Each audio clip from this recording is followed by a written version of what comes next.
Welcome back dear student. Employment law subject के अंदर आज जो हम एक्ट पढ़ेंगे वो है मैटरनिटी बेनिफिट एक्ट 1961। इसके कुछ प्रोविज़न हैं, इंपॉर्टेंट प्रोविज़न को यहाँ हम डिस्कस करने वाले हैं। क्वेश्चन है अपना, explain some important provision under maternity benefit act 1961। जैसा कि नेम से क्लियर हो रहा है कि मैटरनिटी बेनिफिट है, तो मैटरनिटी फीमेल से रिलेटेड है ये एक्ट। इसमें होता क्या है कि वो वुमन एम्प्लॉई जो किसी एस्टेब्लिशमेंट में काम कर रही हैं और बिफोर और आफ्टर चाइल्ड बर्थ उनको मैटरनिटी बेनिफिट के अंदर लीव प्रोवाइड की जाती है, तो उसको हम क्या बोलते हैं, मैटरनिटी लीव बोलते हैं। तो मैटरनिटी लीव के साथ साथ उन्हें और भी बेनिफिट मिलते हैं। इस एक्ट की हेल्प से हम यहाँ पे समझेंगे। तो सबसे पहले हमें समझना होगा कि इस एक्ट का जो टाइटल है वो क्या है, मैटरनिटी बेनिफिट एक्ट 1961। ये एक्ट जब इंट्रोड्यूस हुआ था उस समय जो एन.एम. जोशी जी थे, उन्हें जो मुख्य सूत्रधार माना गया था इस एक्ट को इम्प्लीमेंट कराने में। और ये जो एक्ट था जम्मू एंड कश्मीर में पहले नहीं था, तो it extend to the whole of the India except state of Jammu and Kashmir. लेकिन बाद में इस एक्ट को 1970 में जम्मू एंड कश्मीर में भी इम्प्लीमेंट कर दिया गया।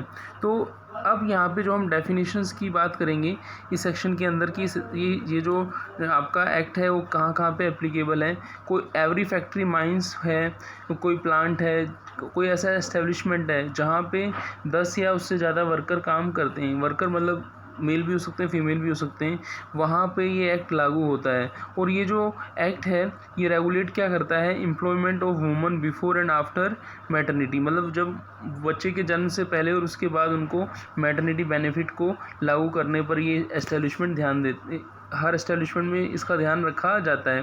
तो गवर्नमेंट क्या कर सकती है, गवर्नमेंट यदि किसी एस्टेब्लिशमेंट को इसमें जोड़ना चाहती है तो वो 2 महीने का पीरियड नोटिस देके उसको इस एक्ट के अंदर ऐड कर सकती है। अब हम बात करेंगे कि जो मैटरनिटी बेनिफिट है उसके अंदर मिलता क्या है। मैटरनिटी बेनिफिट के अंदर जो फीमेल रहती है, डिलीवरी के 2 महीने पहले से ही उसको लीव प्रोवाइड होती है मैटरनिटी की।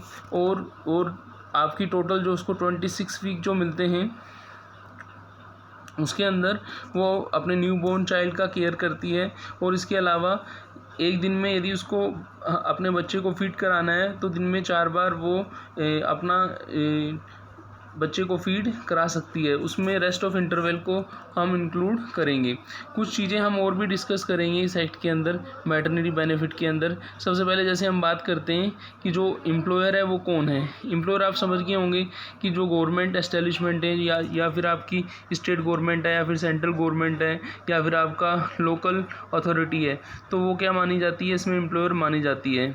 और फिर हम बात करेंगे एम्प्लॉयर के बाद कि वेजेस की क्या मीनिंग है। तो वेजेस की मीनिंग हम देखें तो इस एक्ट के अंदर वेजेस के अंदर wages means all remuneration paid and payable in cash to the woman को इंक्लूड करते हैं in terms of contract employment express और इम्प्लाइड। वेजेस के अंदर जैसे कि हमने पहले भी पढ़ा था और एक्ट के अंदर कि वेजेस के अंदर हम उन सब चीज़ों को इंक्लूड करते हैं जब उसका अपॉइंटमेंट के टाइम में एक्सप्रेस या इम्प्लाइड जो कॉन्ट्रैक्ट हुआ था उसके अंदर उसको रेम्युनरेशन पेबल था इन कैश इन काइंड, उसको हम किस में इंक्लूड करते हैं, वेजेस में इंक्लूड करते हैं। जैसे कि कैश अलाउंसेस के अंदर जैसे डियरनेस अलाउंस है, हाउस रेंट अलाउंस है, आपका इंसेंटिव बोनस को भी इंक्लूड करें, money value for concession supply food grain को भी हम इसमें इंक्लूड करते हैं। मतलब वेजेस की डेफिनेशन में यहाँ हमने हाउस रेंट अलाउंस के अलावा incentive bonus, money value of food concession foods grains को भी इंक्लूड किया है।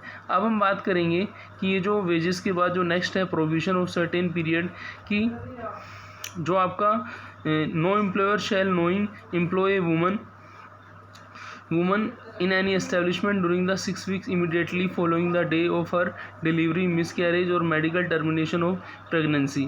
यदि कोई भी लेडी की प्रेगनेंसी का प्रूफ जैसे वो सबमिट कर देती है तो उसे इमीडिएटली एम्प्लॉयर को क्या करना चाहिए, उसको वर्क से मैटरनिटी लीव के लिए भेज देना चाहिए। No woman shall in any establishment during a 6 week immediately following day of the her delivery, miscarriage और टर्मिनेशन ऑफ द प्रेगनेंसी। तो इस पीरियड के अंदर उसका संस्था में काम करना जो है आपका प्रोहिबिटेड है। अब जो रिक्वेस्ट बाय प्रेग्नेंट वुमेन वो कैसे करेगी, if pregnant women makes request to the her employer then shall not be given a work which is arduous nature, long hour standing which is any way like influence with her pregnancy, normal development of fats and causes her miscarriage and adversely affect his health. यहाँ पे हम बात करेंगे कि वो जो जिस बच्चे को बर्थ होने वाला है उस बच्चे की हेल्थ के अगेंस्ट कोई भी ऐसा वर्क उसको नहीं मिलना चाहिए। जैसे मान लीजिए लंबे टाइम तक खड़ा रहना हुआ, या फिर आपका कोई भी ऐसा एडवर्सली इफेक्ट जो उसकी हेल्थ को या उसके बच्चे की हेल्थ को इफेक्ट करे।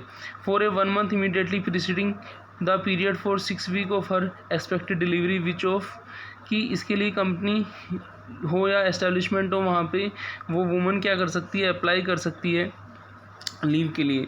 फिर हम बात करेंगे कि जो आपका नर्सिंग ब्रेक रहता है वो कितना रहता है, कि यदि किसी वुमन ने मैटरनिटी लीव ली है तो उसके अंदर उसको टोटल जो फोर ब्रेक मिलते हैं, जिनमें वो क्या करती है, जैसा कि आपको बताया था कि जो आपका चाइल्ड है until the child attain the age of 15 months, जब तक उसका बच्चा 15 महीने का नहीं हो जाता तब तक उसे नर्सिंग ब्रेक मिलता है, दिन में 4 बार, जो हमने भी डिस्कस किया था। Dismissal during the absence of pregnancy, कि यदि आपकी फ़ीमेल जो वुमन एम्प्लॉई है यदि वो एब्सेंट रहती है आफ्टर मैटरनिटी तो उसके लिए कुछ प्रोविज़न्स भी हैं, जैसे वो कंसेशन, जैसे आपका चाइल्ड केयर लीव जिसको हम CCL बोलते हैं, वो भी उसको ले सकती है, जो आपका 370 days मिलता है, ठीक है ना।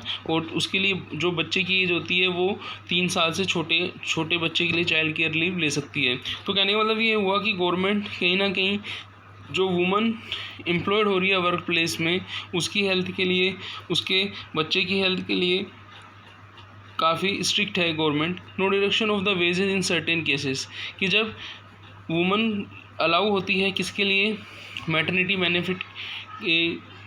बेनिफिट के लिए वो अलाउ होती है, तो उस समय उसकी जो वेजेस रहती है उसमें से कोई डिडक्शन नहीं होनी चाहिए। उसको जो कंप्लीट वेजेस है वो 180 days की उसको मिलनी चाहिए। यदि कोई इस तरीके की कोई कंप्लेन आती है कि उस टाइम में उसकी वेजेस काटी गई है तो उसके लिए अपॉइंटमेंट ऑफ इंस्पेक्टर है। इंस्पेक्टर अपनी पावर और ड्यूटीज़ को यूज़ करके उसका जो रिम्बर्समेंट उसको करेगा, कि जितना उसको लॉस हुआ है उसके रिगार्डिंग वो उसको रिम्बर्स करेगा।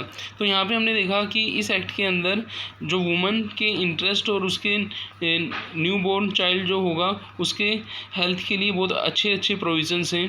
और इन इम्पोर्टेंट प्रोविज़न को हमने some important provision with reference of maternity benefit act 1961 के अंदर हमने यहाँ पे डिस्कस किया। थैंक्स, मिलते हैं फिर नेक्स्ट वीडियो में।